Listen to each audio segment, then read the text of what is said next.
Chanukah Sameach to everyone. Here we are in world-renowned celebrity chef Jamie Geller, author of 7 cookbooks, and perhaps even, we'll wait and see, maybe more, Be'ezrat Hashem. And on behalf of World Mizrahi, it is a phenomenal zchut and pleasure to be here in your kitchen, preparing delicacies l'chvod Chanukah for all of you to learn and to enjoy.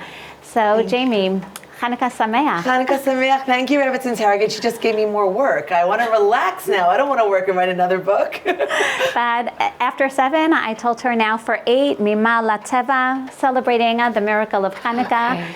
So what are we preparing Okay, for so Chanukah? Today we're making a super trendy, but super delicious Israeli platter. It's inspired by like the charcuterie board craze, but it's dairy and with lots of fried foods for Chanukah. That sounds delicious. Okay, so we're gonna get our Moroccan cigars out of our deep fryer. How good does that look? This not only looks delicious, it smells delicious. Chaval that our viewers cannot enjoy the They can't smell? What? It smells like good a little bit. I have to say, even with the mash, Jamie, delicious, delicious. Oil and the fragrances wafting through this kitchen right now, which is so appropriate for Chanukah. Because as we know, at the minhag that the Shulchan Aruch already quotes is to prepare oily foods on Chanukah, so much so that the Rambam's father, Rav Maimon, when he discusses the importance of minhagim, of customs in Am Yisrael, he mentions the custom of preparing oily foods, of this vinj and suf ganiyot and levivot, he doesn't mention, but all these oily foods on Chanukah to remember the Nes Pach HaShemen. And if this is something that he mentions as an important minhag, as an important custom, then I think that it's imperative. It is. I just was turning off my timer, and I want you to think I was just on the phone when the Rebbitzin was speaking. But the Moroccan cigars, you deep fry them for 4 to 5 minutes. I'm obsessed with my deep fryer. It took me about like 10, 15 years to get one, and now like I won't leave home without it, type of thing. So if you wouldn't mind, let's carefully remove this. Excellent. Be very, very, very careful, please. Okay. But I felt my contribution. Yeah. You're making many important contributions to the discussion today, but I think that what you were saying is so important. People think pancakes, like potato pancakes, and latkes are the official food of Chanukah, and while they've come to certainly represent probably the most famous culinary depiction of the holiday, it's really all about the oil, and you can fry anything. So on today's Israeli board, we have the Moroccan cigars, we have fried falafel, we have fried eggplant. We're just representing everything fried in oil. Beautiful. I'm just putting on, so we're gonna let these just cool off a little bit, and we're gonna move on to preparing our board. Actually, you're going to keep working with me. I was going to say, please. Yeah, you can put them over there. Please. Okay, so the idea here between this board, and I want everyone to know, I actually have a picture here as a reference, and I have a video of this that people can watch after, so they can rewatch how to learn how to make this board. But whenever I'm doing something that's a little bit artful, I either draw a diagram or have a picture reference. So this way you're working against the picture, and it's like super duper easy to execute. So we're going to be making this board today, and it starts with 6 spoons. You can use mix-match spoons. You see I have some that are square-shaped and some that are round. I'm going to do like an every other. And that's going to create the quadrants of the board. Beautiful. I have to say, when I'm looking at the spoons, I'm actually thinking of the menorah and the mikdash. Because it wasn't just, everyone thinks it's just the candelabra, but actually there are so many different utensils that are associated and necessary. So I should have done 8 spoons. Okay. Oh gosh, where was it? But I love that connection. We're going to space them out nice, and then this is going to be, we're going to be working off this board. Now, obviously, we know people are not entertaining the way we normally do in Chanukah, given like the circumstances of the pandemic and this year. But this is something really fun you can do with your family. And I just think like we still need to have fun. And even if we're just with our nuclear family, it's nice to do a level of presentation, entertaining for the immediate family. So I think it's important if you can. Nice fun brunches, nice fun Chanukah celebrations, still make it festive to the extent that we can. So. Yes, and I love the colors that you have out here. Again, they're all represented and part of the Chanukah festival of bringing light and colors into our home. This is the perfect way.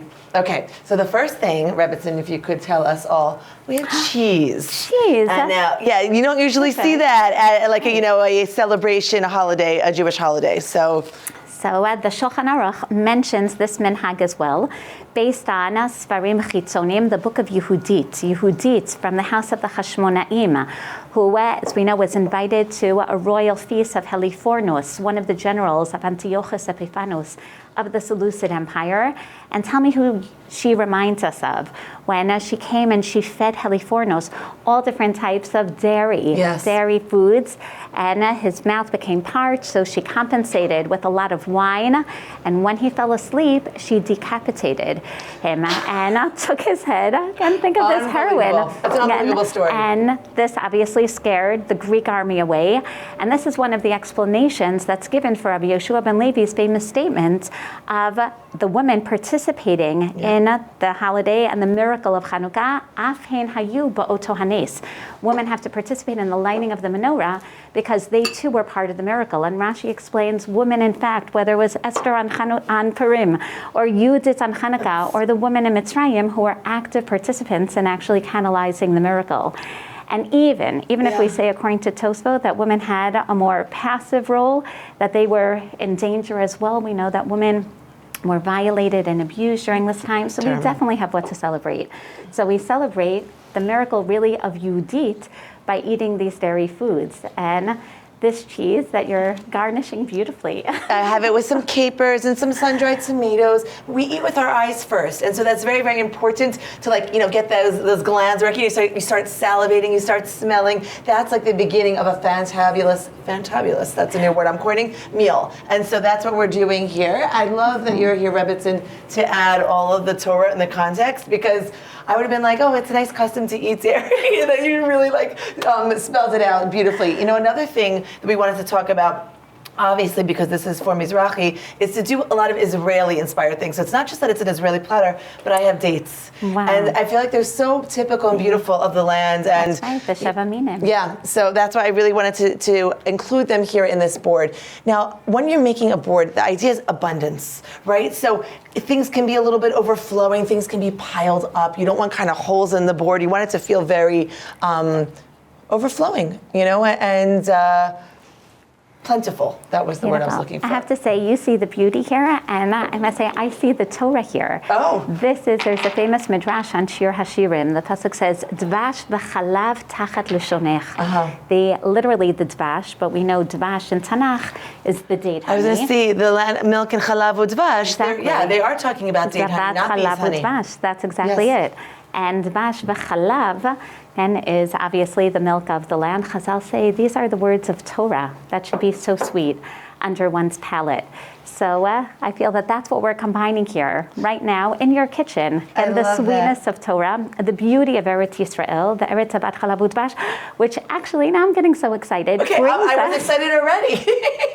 Brings us back to the Chanukah story, because what is that story of Yudit remind us of? Giving Halifornos all of the dairy foods that she had, reminds us of the story of Yael and Sisra in Sefer Shoftim, which is really a story about restoring the pride to Eretz Yisrael. The story begins with Devorah, and the woman of the honey, and Yael, the woman of the milk, who bring back the chalav and dvash to Eretz Yisrael, because the Midianites during that time are bothering us.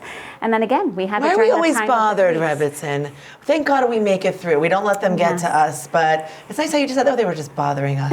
Like a very elegant, soft way of describing it. But it's true, we go through different times of being bothered and oppressed. Okay, that's the more, say, appropriate verb, but getting through each time. Vihi she'amda lavotenu v'lanu. It's the Brit Bein HaBtarim, the promises of Hashem, and we see it. And how do we get through everything as Jews?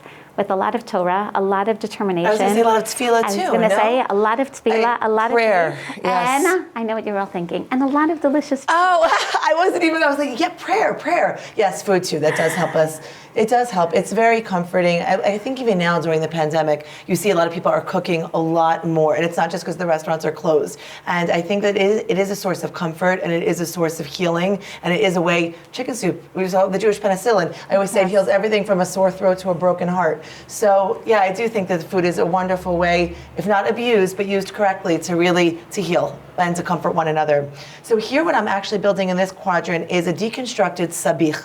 Sabir is like an official Israeli sandwich, and it has fried eggplants, so fried for Chanukah, sliced egg, and then in there you'll also have whatever fixings that you would normally like whatever you would add to your falafel. So hummus, amba, that. So that's what's happening here over there in this quadrant while we're talking. And a little bit, just a little bit of spice, because it's nice for color.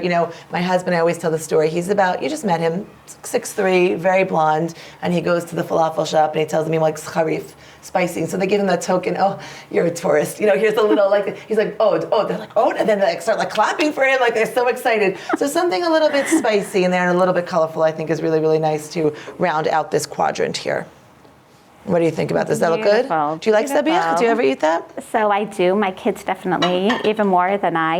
And I'm looking around thinking, this is so perfect for a family. Each one can enjoy their own little corner and at the same time pick from everyone else. This really is going to bring the whole family together around the table. Actually, I forgot, my daughter's here helping off camera. Sweetheart, can you pass me the hummus and the tahina? We can't have an Israeli platter without that. That's right. But that's one of the reasons why I love platters. And also, even when I do latkes, I do a latke bar, because then you have everyone is happy. You do all different types of toppings. I can't have it without the sour cream. Somebody else come around this side, cutie pie, can't have it without the applesauce. And I do lots of fun other toppings as well. Brie, jam. So I just think that it's really, really fun, because this way all appetites are satisfied. Similarly, I do that with what's called a shalom bayit challah, where you make a challah, it's like a pull apart, like the different rolls, and everyone gets their own topping. This one likes sweet, this one likes savory, this one loves poppy seeds. I like everything. So, and then everyone is happy, and that's what we're going for these days. That is fantastic. Yeah. And this is a perfect complement to everything going on Chanukah time, because it really is the holiday of the home. Ner ishu beito, to bring everyone in. And just like the Neirot of Shabbat bring the Shalom Bayit, the Neirot of Chanukah really complement that beautifully. It reminds us of the candles of the Mikdash. You are 100% right, Jamie. We had a whole discussion beforehand. It's Chanukah. We should really have a whole Sufganiya workshop or a Leviva workshop. And that's when Jamie said, Gana quoting Gil Marks, she said, the Maccabees never met a potato. And said 1,700 years after the Chanukah story, the potato was introduced in Europe. That's really not the food of the holidays, about the fried food. Exactly. And what would we have spoken about? Would there have been that much Torah if we made sufganiyot or if we made latkes? It would have been all Eastern European. Yes, You're right. Again, or Yemenite. But now this is truly Torat Eretz Yisrael. Yeah. And I see every part with the shemen. And it really does. I must say, just looking at all this fried food not only allows for, as Jamie said, I'm salivating right now, but really reminds us of the nace of the Pach Shemen. And so we have the dairy nace, we have the shemen nace. And I recently heard from Rabbi Hillel Van Leeuwen, he said beautifully, a sufganiya reminds us liot sfugim, literally to be immersed in Yud Kei. Right, in HaKadosh Baruch Hu. So I'm thinking about that as well. Even though it's not a sufganiya, these beautifully oiled foods are really, they're absorbing the oil and help us remember the miracle manifestations of Hashem. Like a sponge? Like a sponge. Oh, to absorb. I love that. Exactly. But the kadurei falafel do the same. Yes. Okay, fantastic. Right, they do absorb all of that oil. But the truth is, people are scared to deep fry, and I know that I was for many years. When you deep fry correctly, you get that nice crispy outside, and the food doesn't absorb as much oil. A lot of times when people saute, they don't know how to do it correctly. You ever bit into something and all the oil is seeping out, that's unpleasant. So you just want that nice crispy exterior without that immersive experience of biting into oil. Here, Rebbitzin, I have grape leaves, stuffed grape leaves. Now, don't worry. The thing I love about showing this platter is you almost don't have to do anything from scratch. So you'll see later, I could make my own homemade hummus, but I'm taking hummus out of a container. These grape leaves, I just want to show you how I bought them. Just like this. You're making us all feel so much better. Yeah, anyone can entertain. Anybody can do this. So far, the falafel you can buy from a local falafel shop. Most pizza shops in America also sell falafel and pizza. This is in your local Israeli shop or in your kosher supermarket. In the Israeli section, they'll sell these in a can or a jar. I literally just opened up. They come here, and they're so yum. I absolutely adore them. And they're filled with rice here. So nice and parv to go because we have a dairy meal. Beautiful. And as you said, these are really the peirot of Eretz Yisrael. We have our gefen, our tamar, our chalav. Exactly. our shkedim Yeah, of Eretz Yisrael. absolutely. Getting very excited. Beautiful. Okay, so here we have, so this is piled up here, this is that, and you see that I'm always doing these piles and really trying to make things, like I said, very, very, the feeling of plenty. And I'm just gonna give this a little bit of beauty and that tang I happen to love. I'll show you some preserved lemons in a minute, but I love having some citrus on the platter. I think when you do some things like this, unexpected, so you adding some citrus, you can even add some fruit, some technically rimonim, or some pomegranates or some grapes to here, just to awaken all the senses, the colors, the smell, the flavor, and having that sweet and that salty together, I absolutely adore. I realized I never even addressed what we're going to put in the spoons. We're not just using them as dividers, but I want to show you different ideas for what you can put.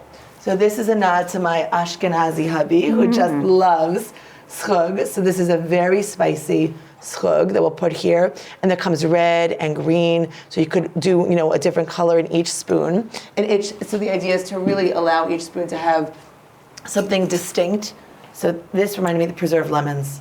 I'm obsessed with these. I also buy them in a jar, but I also have a recipe for them. So everything here, we can link below, Shani, to everyone who might want to know how to make fried eggplant or might want to know how to make falafel from scratch.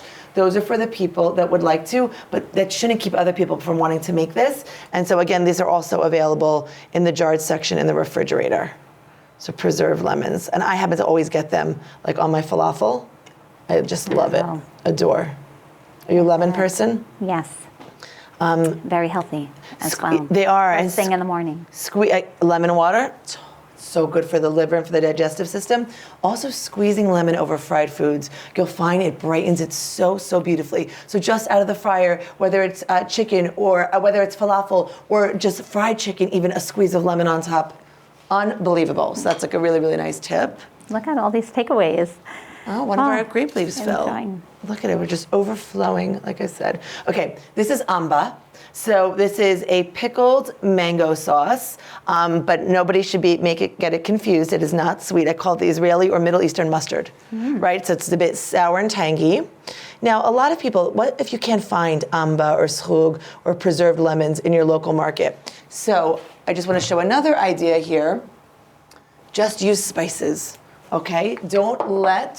I also have here some peppercorns. Don't let these things scare you or keep you from making this. You can fill your spoons with anything colorful. So you could do parsley, you could do here, I'm doing peppercorns. I'm using za'atar. Za'atar is, again, a fabulous Middle Eastern spice, really, really popular here in Israel, and now the whole world is just discovering it. It's becoming very, very trendy all over the world. But if you can't find za'atar, should I tell you something special? I'm releasing my own spice line. I'm looking at these, I know, she's looking at and I'm thinking, why didn't she mention this? Right, because I heard about it's not out yet. It's not out yet. It was supposed to be out for Chanukah. It will be a miracle if it makes it out for Chanukah. Wow. But very soon you'll be able to get the best za'atar in the world straight here from Israel, available on Amazon. But until then, if you can't, then you can always just put, parsley in, one of the spoons. Here I have sumac. Wow, which Jamie, I love. this is fantastic. It's very exciting. Again, and all these different kashrut questions that come up when you buy spices from others. Now we get to buy our own Jamie Geller spices with, I see, your hechsher of the badatz. It's going to be OU, badatz. We have all the right hechshers and the highest, the most highly regarded kosher certifications. But what's more, that's a given, that's a go. But what's so important is that these are from Israel. I tried for many years to bring out the best spices, and lots of companies that I worked with, they were like, okay, send me what they're making in Israel, and then we will re-engineer it in the production facility. And it never came out right. And I feel like people want a taste of Israel, and how much more so now than ever before. So these are straight here from the Holy Land. So these are just different ideas of how to, decorate. Isn't that like... This is already beautiful. I know. And I love that you put the pizza out as well, because many people don't know this, that on Hanukkah, there really is a din of su'udah. You should have a meal. And to wash. Well, and you get to say, hanisim. I was just going to say, you don't get to say it any other time of year. So here we're going to, very also trendy in terms of the boards, is to do things like right on the table. You do this in the middle of the table or on a very large cutting board. So I'm going to put hummus right here. And so I'm just going to, because it's a teeny bit messy, Just gonna draw myself a little diagram like that. Okay, so I drew like this. I'm gonna cut, this is just baking paper. It's like arts and crafts, Rebbe. Yes. We're having fun. Really is a family activity. Yeah. All right, I'm going to try to mimic this. It's almost as fun to make as it is to eat. You know, like literally. And aren't we having a good time? I was going to say, the only thing we're missing is we're going to play Sivivonim around here right correct. after. Oh, that would have been smart. I should have put Sivivonim in the center. So here, again, I have tons and tons of recipes for whoever wants to make homemade hummus. And I have hummus, 10 different flavors and 10 different colors. But again, just to take the fear out of doing something like this, I really love to demystify and show people you can do something, just this is bought from the store. Achla. Okay? And I, literally. So this is the secret to making a nice little hummus platter. You put a dollop in the middle and use the back of the spoon, right? To make that little kind of well there. Okay, I think it looks pretty good. We'll fill it around with chickpeas.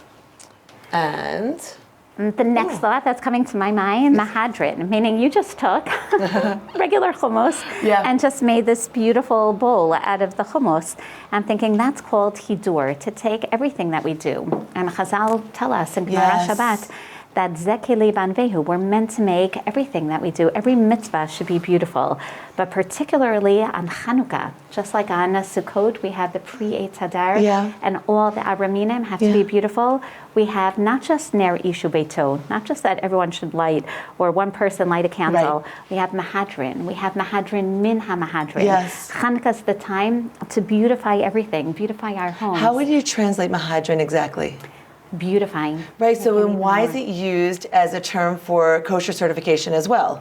Yes, it's an extra level, of beauty, or many people think of it about it as stringency, but it's really correct. not. So that's what I thought that was really, really important. It's like, you know, to make that distinction between, it's not something that's stringent and specifically relating to kosher certification, but really to the higher levels of beautification. So here I'm just putting different colored cherry tomatoes, grape tomatoes, whatever you have. I actually read somewhere that the grape tomato was an invention of Israel. Israel, yes. I thought that's why you chose it. That's right, the cherry tomatoes here. So beautiful. we're going to wait for some chickpeas. Oh, I have some yellow ones too. Didn't even realize all the different colors I had. Let's get a little bit more. But see, it's just like something so simple. Anyone can wash tomatoes, right? And something about them looks more appetizing set up like this. Yes. Right? Isn't it funny? You can pass it, Rabbanit to Rabbanit Taragin. Just pass her the chickpeas. Thank you, my sweetheart. And that's why you need to make this. Look, it's taking only 3 of us to put together this board. So it's nice to make with the family. And here I'm going to put the chickpeas. So I spoke about like not having holes and to really be sort of like overflowing. I'm going to take a larger spoon here. But this is, I love enhancing. You could do mushrooms. You can do ground. They have a lot of alternative proteins now since we have a dairy board. But you know, ground lamb or turkey is very classic, or beef, also in a hummus platter. So here you could do like the alternative protein grounds, and that could be something that you're like just filling in with. Yes, that's we're eating our chalav here. Excellent. Yeah. That's right, everything. So here. And I just want to fill in, like I said, these little bit of holes right there.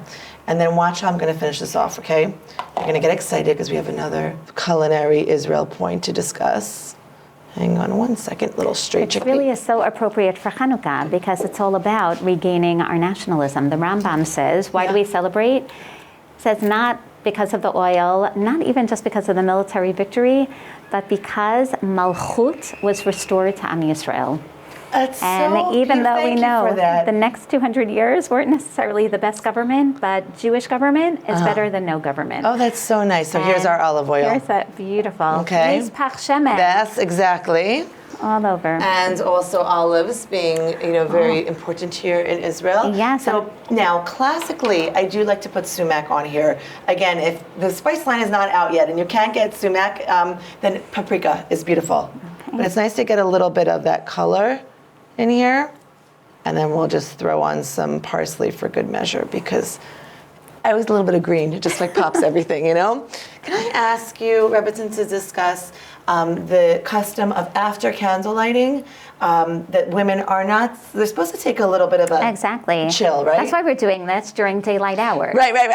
Because we'll be relaxing after. Exactly, because the half hour, meaning while the candles are burning after Teto Kochavim, because we're part of this miracle and we're not supposed to, Ein lanu reshut leishtamesh bahem. Right. We take off, we enjoy, and this is a wonderful special time for us to look at the Neirot, to daven by the candles.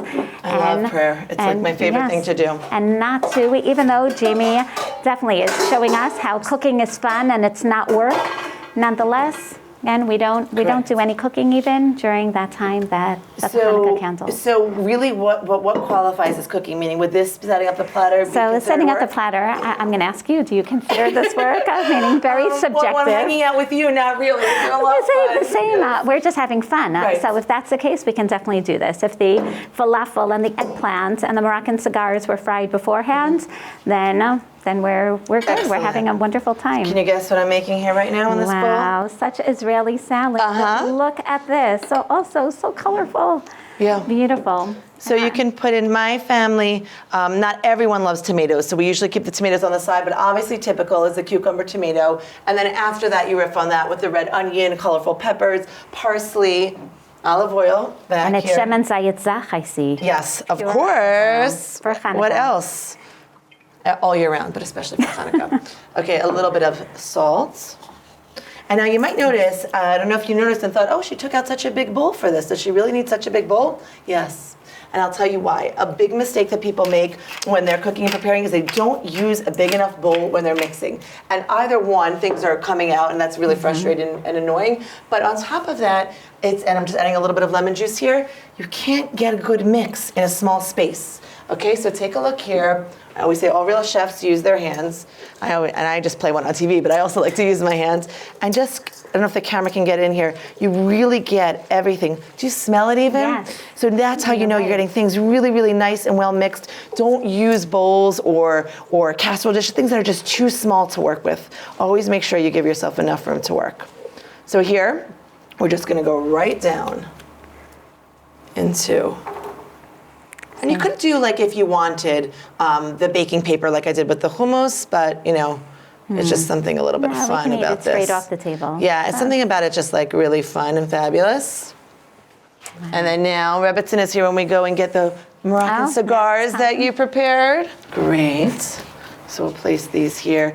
And again, I love that next to that, sort of the little bit of that acidity, the lemon juice from the Israeli salad. I mean, are we excited yet? I'm not only excited, I'm looking at this and I'm thinking, as you're putting down Moroccan cigars. And these are non-meat, by the way. Of course, they're parv, because you can have meat Moroccan cigars and otherwise. Our cheeses over here. Yes. I'm also thinking of kibbutz galiyot. Look at this. Meaning this is really so Israeli on one hand and nationalistic and Chanukah and restoring and autonomy to Am Yisrael. At the same time, we bring in from Morocco. Again, we bring in some of the traditional foods from, other countries. I'm looking, pickles and the almonds, and we bring everyone together here in Eretz Yisrael on our Hanukkah table. Absolutely. Beautiful. So here we really could do anything you like. I should have done dreidels. We should have consulted about that first. You could fill the center with dreidels. Hindsight is 20/20, but I'm doing also a little bit of hot pepper too. And the thing here is, everyone builds what they want. The idea of these pitas here in quarters is that you're literally taking it and you're having a bite of a falafel. You're having a bite of sabir. You can do some cheese with some preserved lemons and some hummus. Like, you make these bites and you get to experience everything on the platter, like, as opposed to when you're making like a whole falafel or a whole pita, you're committing, to something. Here, you don't have to be committal on this one. You could just try a little bit of everything. And that's one of the messages of Chanukah. What did they find with the oil? It was a kat katan. Yes. Right? A little oil. Yes. That just spread the light throughout the mikdash for the subsequent 8 days. And that's really it, right? The little pieces. Yes. And we don't have to always look at the big picture. Sometimes it's the little picture, but then it comes together beautifully. Yeah, we didn't even discuss that. Yeah, beautiful. Yes. They're so This is all inspiring. spontaneous. Right, so inspiring. So here it is, the Israeli platter, of Taste of Israel, a little bit of taste of things from around the world, heavily inspired by the Shivat HaMinim, the 7 species, and the foods of the Jewish people. I call these the comfort foods from Jews from around the world. So. Yeah. Jamie, thank you. This was truly wonderful. I'm looking forward. I'm trying to commit this to memory, but you said the picture is available. I have a present for you. Where did that go? Here you go. The Rebbitzin can take this Oh, one. thank you. And this But is not going to only be... is the picture available, there's a video available. So people, you can watch this back if you want all the inspiration, and then there's like a 1 minute and 30-second version of this video so people could just see how it quickly comes together. And of course, we have the step-by-step on the site. So Phenomenal. And I'm going to bring for you. my family together and have them each. Yes. Each one will be in charge of one of these little pieces. As on Chanukah, we come together as a bayit. Yeah. So I wish me that too. bracha to you in your home. Thank May you. you be surrounded b'necha k'shtilei zeitim saviv l'shulchanecha. Amen, amen. Be'ezrat Hashem, to bring not only the cheeses and the anavim, the tmarim, the brachot of Eretz Yisrael into our homes this Chanukah, Be'ezrat Hashem, to truly enhance it for our families and for others, to bring Jews from all over the world through Kamach and Torah. That's really what we did here. Yes, and we did. a tremendous zchut to be here together with you. And I hope that we can enhance your Chanukah at home as Jamie has enhanced it for us. Thank you. It really was worth everything for that bracha alone. So thank you so much, Rebbitzin. And the same to everyone. We wish you just a wonderful Hanukkah filled with light and with family and with just the opportunity to see the things that we are grateful for and thankful for. There is what to celebrate even amidst a challenging year. And I think that the more that we focus on the good, the better that we'll all feel. And so I hope that this can help bring your family together this holiday. Yes, Jamie, thank you. On behalf of World Mizrahi, Chanukah Sameach, from Jamie Geller's kitchen to yours. Chanukah Sameach.